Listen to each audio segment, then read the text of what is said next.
మన ప్రభువైన యేసుక్రీస్తు నామంలో మీ అందరికీ శుభములు తెలియజేస్తున్నాను.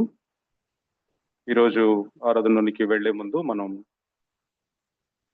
జోయల్ చాప్టర్ 2 వర్స్ 25, యోవేలు గ్రంథము 2వ అధ్యాయము 25వ వచనం అందరం కలిసి చదువుకుందాం. జోయల్ చాప్టర్ 2 వర్స్ 25, యోవేలు 2:25.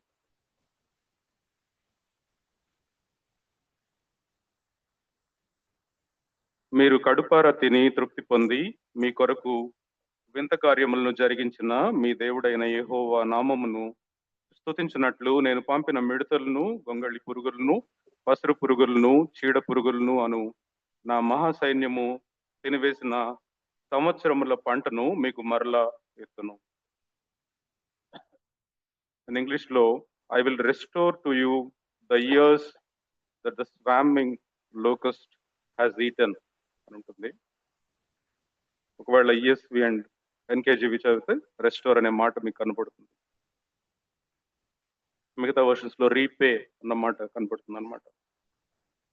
సో మనమందరం మనుషులుగా ఒకప్పుడు లైఫ్ ఎంత బాగుండేది అని మన పాస్ట్ గురించి అనుకుంటుంటాం కదా. లైక్ మనం కోల్పోయిన బంధువులు కానీ, లేకపోతే మన మిత్రులు కానీ, మన స్నేహం కానీ, ఇవన్నీ తిరిగి వస్తే బాగుండు అని అనుకుంటాం. లేకపోతే మన లైఫ్లో చాలా హ్యాపీ మూమెంట్స్, సంతోషకరమైన సమయాలు మళ్ళీ తిరిగి వస్తే బాగుండు. మన లైఫ్లో ఒకసారి ఎంతో నవ్వులతో నిండిపోయిన క్షణాలు అవన్నీ తిరిగి వస్తే బాగుండు అని అనుకుంటాం కదా. అలాగే లైఫ్లో మనం ఎంతో పై స్థాయికి ఎదగాలి, ఎంతో ఉన్నత స్థాయికి వెళ్ళిపోవాలి, లేకపోతే ఈ ప్రపంచాన్ని మొత్తాన్ని మనం మార్చేయాలి అన్న ప్యాషన్ ఉన్న రోజులు మనకు గుర్తొస్తాయి. అవన్నీ మళ్ళీ అటువంటి ప్యాషన్, అటువంటి ఎంతూజియాజం, అజీల్ మనకు మళ్ళీ తిరిగి వస్తే బాగుండు అని మనం అనుకున్న సందర్భాలు లేకపోలేదు. అయితే మనం గమనించాల్సింది ఏంటంటే, మనుషులుగా మనం సమయాన్ని, కాలాన్ని వెనక్కి తిప్పలేం కదా. మనం కోల్పోయినవేవి మనం తిరిగి తీసుకురాలేం.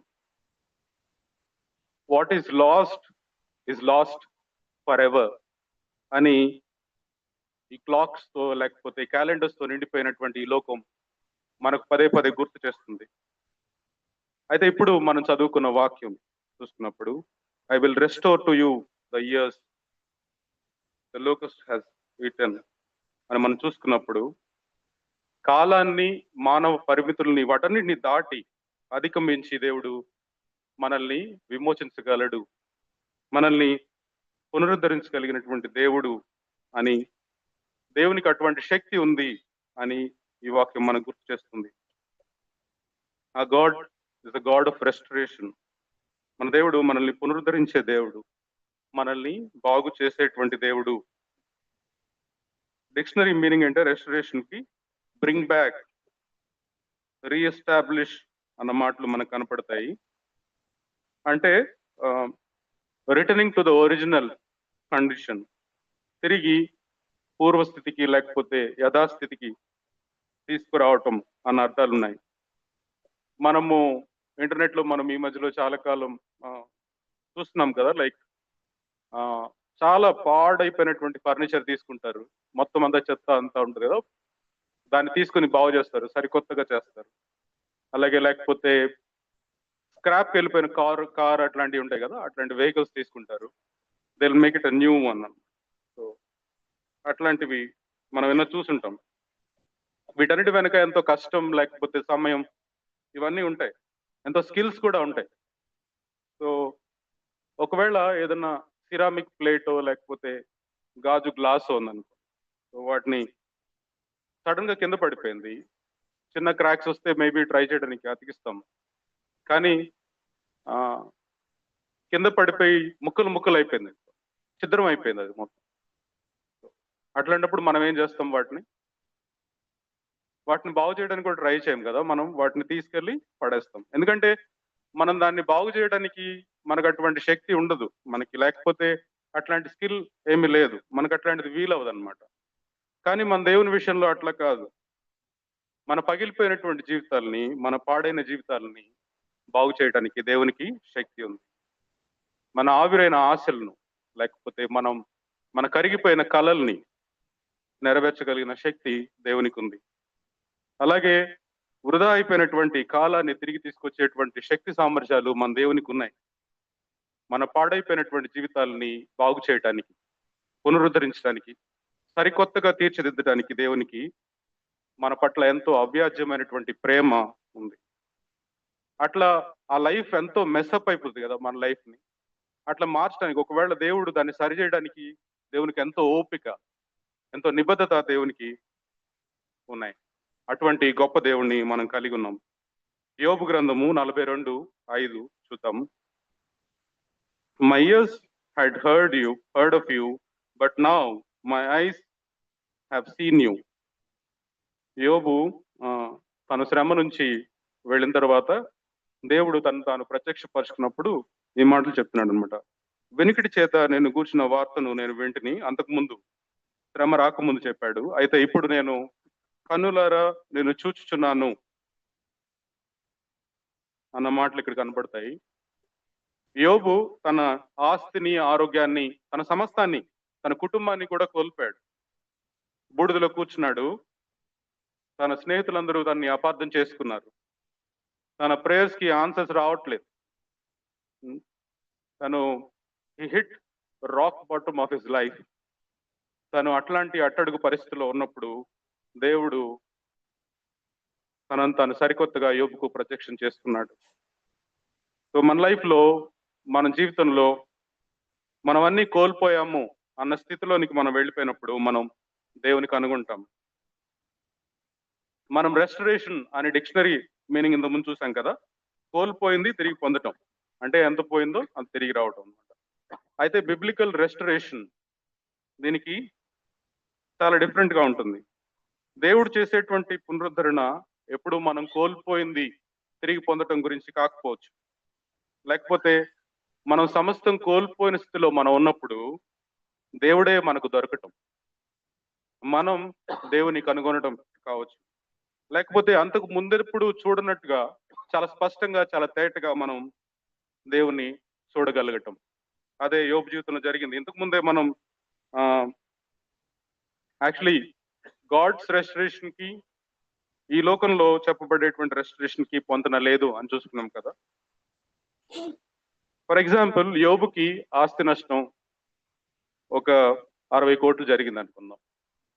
తన అంత ఆస్తి పోయింది కదా. అయితే తనకి ఎంత రావాలి? 60 కోట్లు రావాలి. అది జరిగితే రెస్టరేషన్ అన్నమాట. కానీ యోబు కోల్పోయిన దానికి దేవుడు ఎంత ఇచ్చారు? రెట్టింపు ఇచ్చారు కదా. అంటే ఒకవేళ 60 కోట్లు పోతే 120 కోట్లు తనకి వచ్చాయి. సో మనుషులు చేసినట్టుగా దేవుడు పునరుద్ధరణ చేయడు. రెస్టరేషన్ మనుషులు చేసినట్టుగా చేయడు. మనం లెక్కించినట్టుగా దేవుడు లెక్కించడు. ఈ మల్టిప్లైస్. లూకా సువార్త 6:38 మనం చూస్తే ఆయనే చెప్పారు ఆ మాటలు. అణిచి కుదిలించి దిగజారునట్లు నిండు కొలతలతో మన ఒడిలో కుమ్మరించేటువంటి దేవుడు, మన జీవితంలో కోల్పోయిన వాటికి ఎన్నో రెట్లు అత్యధికంగా తిరిగి ఇచ్చిన దేవుడు, తిరిగి ఇచ్చేటువంటి దేవుడు. అటువంటి దేవుడిని ఆరాధించేందుకు మనం ఇక్కడ ఉన్నాం. అయితే దేవుడు చేసేటువంటి స్పిరిచువల్ రెస్టరేషన్ గురించి మాట్లాడుకుంటున్నాం కదా. అట్లాంటప్పుడు 2 Corinthians 5:18 మనం చూద్దాము. 18-20. 2 కొరింథీ 5:18-20 వచనాలు. ఆయన మనల్ని క్రీస్తు ద్వారా తనతో సమాధాన పరుచుకుని అన్న మాటలు అక్కడ కనపడతాయి. దేవుడు వారి అపరాధములను వారి మీద మోపక క్రీస్తునందు లోకంలో తనతో సమాధాన పరుచుకొనుచు అన్న మాటలు మనం అక్కడ చూస్తాం. ఈ లోకంలో మొదట ఆదాము అవ్వ పాపం చేసినప్పుడు దేవునితో ఉన్నటువంటి ఆ సంబంధం, సహవాసం తెగిపోయాయి. యేసుక్రీస్తు ప్రభువు శిలువపై తన ప్రాణ త్యాగం ద్వారా దేవునికి మనకు మధ్య ఉన్నటువంటి సంబంధాన్ని పునరుద్ధరించారు. He restored that relationship with God అన్న మాటలు మనకి ఇక్కడ కనపడతాయి. సో అలానే కాదు, 2 Corinthians 5 మళ్ళీ 17 చూస్తే కొద్దిగా ముందు చూస్తే, ఎవరైనా క్రీస్తునందున్నాడలా వాడు నూతన సృష్టి, పాతవి గతించెను, ఇదిగో క్రొత్తవాయెను. మన లైఫ్ పాపంతో పాడైపోయినప్పుడు దేవుడు మనల్ని సరికొత్తగా చేస్తున్నాడు. క్రీస్తులో ఒక నూతన సృష్టిగా చేస్తున్నట్టుగా మనం ఇక్కడ చూస్తాం. మనం యేసుక్రీస్తు ప్రభులోనికి రాగానే మనలో ఒక కొత్త జీవం వచ్చింది. ఒక కొత్త జీవితం వచ్చింది. దేవుడు మనల్ని ఇంకా దేవునితో లోతైనటువంటి సంబంధంలోనికి, సహవాసంలోనికి తీసుకుని వెళ్ళడానికి వీలు కలిగింది. సో మనం ఇక్కడ చూసుకుంటే పాపంతో పాడైపోయినటువంటి మన లైఫ్స్ ని దేవుని కృప బాగు చేసింది. సిలువలో దేవునితో మనకున్నటువంటి సంబంధాన్ని పునరుద్ధరించగలిగినటువంటి దేవుడు మన జీవితంలో పోగొట్టుకున్న ఇంకా ఏదైనా సరే ఖచ్చితంగా తిరిగి ఇస్తాడు. ఆయన ఇవ్వగలిగినటువంటి సమర్థుడు అని మనకు అర్థమవుతుంది. ఆ మాటలు మనం రోమా 8:32లో మనం చూస్తాం. తన సొంత కుమారుని అనుగ్రహించుటకు వెనక తీయక మనందరి కొరకు ఆయన్ను అప్పగించిన వాడు ఆయనతో పాటు సమస్తమును మనకెందుకు అనుగ్రహింపడు అన్న మాట చూస్తాం. దేవుడు మన ఆత్మీయ జీవితాలను ఎలా పునరుద్ధరించాడో మనం చూడాలంటే దావీదు జీవితాన్ని మనం చూసుకోవాలి. కీర్తన 51:12లో మనం చూసినప్పుడు, నీ రక్షణ ఆనందము నాకు మరలా పుట్టించుము, సమ్మతి గల మనసు కలుగు చేసి నన్ను దృఢపరచుము అన్న మాటలు మనకు కనపడతాయి. దావీదు పాపం చేసినప్పుడు, తను పశ్చాత్తాపడినప్పుడు దేవుడు తన్ని ఎట్లా పునరుద్ధరించాడు, తిరిగి రక్షణలో ఉండేటువంటి ఆనందాన్ని మనకి అనుగ్రహించగలిగినటువంటి దేవుడు ఇంతటి సన్నిహితమైనటువంటి సంబంధాన్ని తిరిగి మరలా మనకి ఇచ్చేటువంటి ఈ దేవుని మనం ఆరాధించబద్దులమై ఉన్నాం. మనం చూసుకుంటే దేవుడు మనుషుల్ని పునరుద్ధరిస్తారు, అలాగే మన సంబంధ బాంధవ్యాల్ని పునరుద్ధరించే దేవుడు, అలాగే మన కుటుంబ సభ్యుల మధ్య, స్నేహితుల మధ్య ఉన్నటువంటి ఆ యొక్క సంబంధాలను పునరుద్ధరించే దేవుడు. పాపంతో తమ అంటే తిరుగుబాటుతో బానిసత్వంలోనికి వెళ్ళిపోయినటువంటి యూదా, ఇశ్రాయేలు లాంటి దేశాలను కూడా తన ప్రేమతో పదే పదే దేవుడు రెస్టోర్ చేసిన దేవుడు. అయితే మనం ఇప్పటి వరకు చూసాం దేవుడు చేసినటువంటి స్పిరిచువల్ రెస్టరేషన్ చూసినప్పుడు, అలాగే దేవునితో ఉన్నటువంటి సంబంధాన్ని కూడా పునరుద్ధరించిన దేవుడిని మనం చూసుకున్నప్పుడు, అన్నదమ్ముల మధ్య, కుటుంబ సభ్యుల మధ్య, సహోదర సహోదరుల మధ్య, లేకపోతే ఒకవేళ అత్త కోడళ్ల మధ్య ఉన్నటువంటి సంబంధ బాంధవ్యాలను కూడా ఖచ్చితంగా సరిచేస్తాడు అని మనం అర్థం చేసుకోవచ్చు. ఏశావు, యాకోబు జీవితంలో అదే జరిగింది కదా. అలాగే యోసేపు తన సహోదరుల మధ్యలో అదే జరిగింది కదా. కొన్ని సందర్భాల్లో మనం చూసుకుంటే మన వివాహ బంధాన్ని అసలు ఎవరూ సరిచేయలేరు అన్నటువంటి ఒక ప్యాథటిక్ స్టేట్ లోనికి మనం వెళ్ళిపోతాం కదా. అట్లా చిన్న భిన్నమైన పోయినప్పుడు అట్లాంటి పరిస్థితులు మనకు కనబడతాయి. So probably if you are going through such struggles right now, అలాంటి పరిస్థితులు కూడా దేవుడు మార్చగలిగిన దేవుడు అని మనం అర్థం చేసుకోవాలి. కొన్ని వారాల క్రితం ఇక్కడే ఆరాధన సమయంలో బ్రదర్ రాజు తన వివాహ బంధాన్ని ఎట్లా కాపాడారు అనేది గుర్తు చేసుకున్నారు. Thank you Raju for sharing that. ఇంకా చెప్పాలంటే నీది నాది ఒకటే కదా, మనందరిది ఒకటే కదా. Some people speak up, some people won't, they can't. ఎవరి పరిమితులు వాళ్ళకు ఉన్నప్పుడు మనం గ్రహించాల్సింది దేవుడు మన వివాహ బంధాలని బాగు చేసే దేవుడని, తిరిగి కట్టే దేవుడని. అందుకనే మనం నిరాశ చెందాల్సిన అవసరం లేదు. ఆయన నమ్మి మనం ధైర్యం తెచ్చుకోవాలి.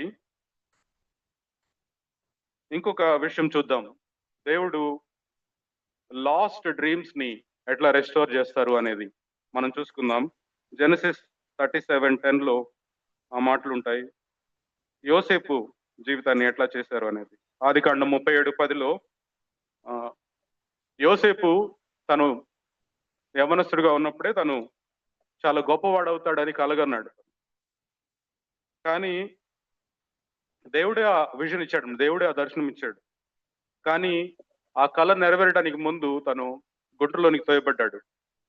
ఒక ముడి సరుకుగా తను అమ్మివేయబడ్డాడు. బానిసగా అయిపోయాడు. మోసగించబడ్డాడు. అవమానాలు పొందాడు. జైలు పాలయ్యాడు. 13 సంవత్సరాలు గడిచిపోయాయి. అప్పుడు అందరూ అనుకున్నారు యోసేపు కళ్ళన్నీ కళ్ళలైపోయాయని. కానీ దేవుడు తన్ని ఒక నాయకుడిగా నిలబెట్టాడు. నాయకుడిగా నిలబెట్టి లక్షలాది మంది ప్రాణాలను కాపాడాడు. అప్పుడు గాని యోసేపుకి అర్థం కాలేదు. ఎందుకు నా కలలు ఆలస్యమయ్యాయి?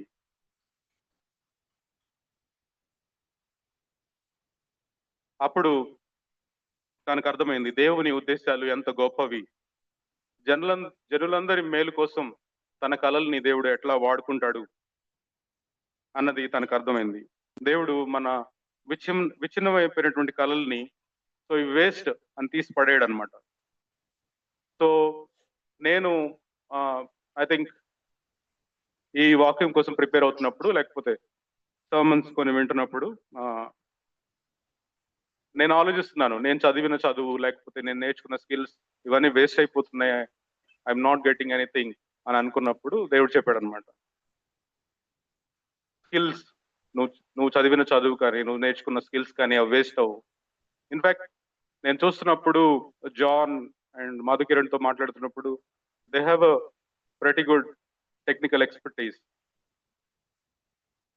మనం గమనించాల్సింది ఏంటంటే మనకి ఇట్లా ఆలస్యం అవుతున్నప్పుడు మనం కష్ట సమయంలో ఉన్నప్పుడు మనం నేర్చుకున్న స్కిల్స్ కానీ మనం నేర్చుకున్న పాఠాలు కానీ మన ఈ ప్రయాణంలో డెవలప్ అయినటువంటి క్యారెక్టర్ కానీ మన అనుభవాలు కానీ ఇవేమి వృధా అవ్వవు అని దేవుడు చెప్తున్నాడు.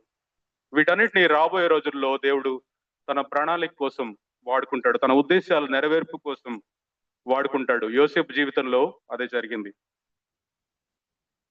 ఇంకొక మాట చెప్పి నేను ముగిస్తాను. మనం చదువుకున్నాం కదా, I will restore to you the years you last అన్నమాట కొన్నిసార్లు కొంత నేను చెప్పాను. అయితే ఇంకొంత నేను చెప్పి అసలు సమయం అయిపోయిన సమయం ఎట్లా తిరిగిస్తారు అని చాలాసేపు అక్కడ నేను ఆగిపోయాను. కోల్పోయిన ఏదన్నా ఆస్తో లేకపోతే ఇంకా ఏదన్నా అయితే తిరిగి ఇవ్వగలరు కానీ కాలాన్ని ఎట్లా తిరిగి ఇవ్వగలరు అని చూసినప్పుడు యోహాను సువార్త 21:15-19లో మనం చూస్తే అక్కడ పేతురు పిలుపును దేవుడు ఎట్లా పునరుద్ధరించారో మనం చూడొచ్చు. యేసు ప్రభువును సెలవు వేశారు. ఆ తర్వాత పేతురు చేపలు పట్టుకోవడానికి వెళ్ళిపోయాడు. ఆ సందర్భం అది. యేసు ప్రభు ఒడ్డున నిలబడ్డాడు. పేతురు చేపలు పడుతున్నాడు. ఈ సన్నివేశం పేతురు జీవితంలో సెకండ్ టైం వచ్చింది. It is a kind of replay is happening. తన లైఫ్ 360 degrees గిర్రున తిరిగింది అనమాట. తిరిగి మళ్ళీ అక్కడికే ఫస్ట్ టైం ఎక్కడికి వచ్చి ఆగిందో అక్కడే వచ్చి ఆగినట్టు, లేకపోతే టైం మిషన్ లోకి వెళ్ళి ఆ ప్లేస్ లోకి వెళ్ళి ఆ సందర్భానికి నిలబడినట్టు మనకు కనబడుతుంది. సో మనం తిరుగుబాటుతో కానీ మన పాపంతో కానీ మనం దేవునికి దూరంగా వెళ్ళిపోయి మన ఇష్టానుసారం ప్రవర్తించి మన ఓన్ డిజైర్స్ తో మనం రన్ చేస్తున్నటువంటి టైంలో మనం చాలా టైం కోల్పోయాం. మనం చాలా సంవత్సరాలు వేస్ట్ అయిపోయినాయి. అయితే మనం పోగొట్టుకున్నటువంటి ఆ కాలాన్ని కానీ మనం పోగొట్టుకున్న ఆ సంవత్సరాలను కానీ మళ్ళీ అవకాశాల రూపంలో దేవుడు ఎట్లా తిరిగిస్తున్నాడు అనేది మనం ఈ సందర్భంలో చూడొచ్చు. దేవుడు మళ్ళీ ఆయా సిచ్యువేషన్ లో మనల్ని పెడతారు. పీటర్ని పెట్టినప్పుడు సో చాలా డిఫరెంట్ గా బిహేవ్ చేసేలాగా లేకపోతే సరైన నిర్ణయాలు తీసుకునేలాగా దేవుడు చేస్తారు అని పీటర్ లైఫ్ ని చూస్తే మనకు అర్థమవుతుంది. సో దేవుడు మళ్ళీ మనల్ని అట్లాంటి ఆ అవకాశాలు ఆ సందర్భాలు మనకిచ్చి దేవుడు మనల్ని రెస్టోర్ చేసేటువంటి దేవుడు, మన కాలాన్ని తిరిగి మనకిచ్చేటువంటి దేవుడు అనే విషయాలను మనం జ్ఞాపకం చేసుకుంటున్నాం. ఈ తలంపులతో మనం ఆరాధనలోనికి ప్రవేశిద్దాం.